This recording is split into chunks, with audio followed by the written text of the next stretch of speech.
Our next guest is Wilfred Reilly, conservative political commentator. Well, thank you for having me.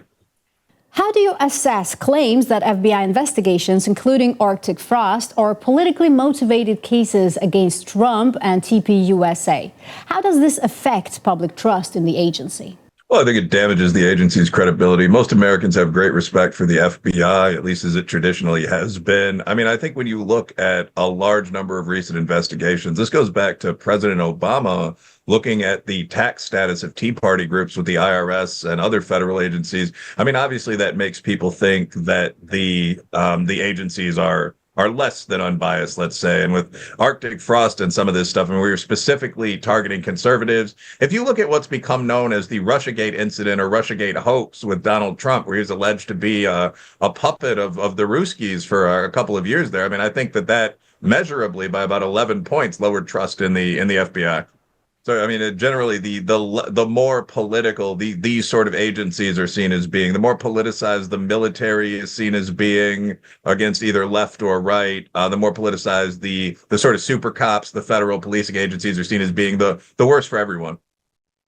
In your opinion, how do investigations like Arctic Frost and the FBI's attention to TPUSA impact the activities of conservative youth and political organizations?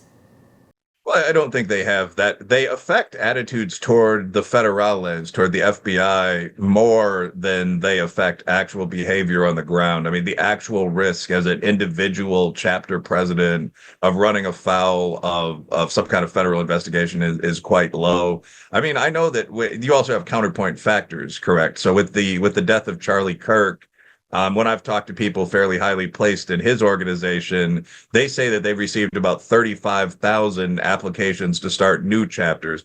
So I don't know if there's much impact below the very leadership level. But again, the more you have the government pursuing, whether this is Black civil rights groups, whether this is people seen as Tea Party patriots, the more you have that kind of biased law enforcement, as the first guest said, the more people are going to begin to question law enforcement. And that has many problems. I mean, most of us can afford a lawyer. Are people going to participate as fully as they normally would have? That's what you worry about.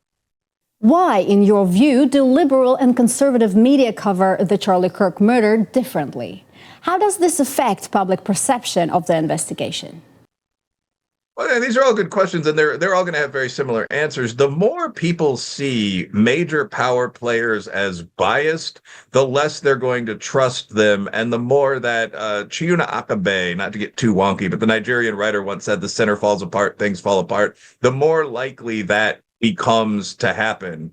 I mean, the media, obviously, I lean toward the right politically, and the left-wing media has been a bit of a joke on this. Right-wing media certainly pounced on it, but The Nation, for example, ran an article immediately after Charlie Kirk, who I knew casually and liked, died, saying he was a misogynist, racist, hate monger. There are actual misquotes in the article. What's quoted is not what he said.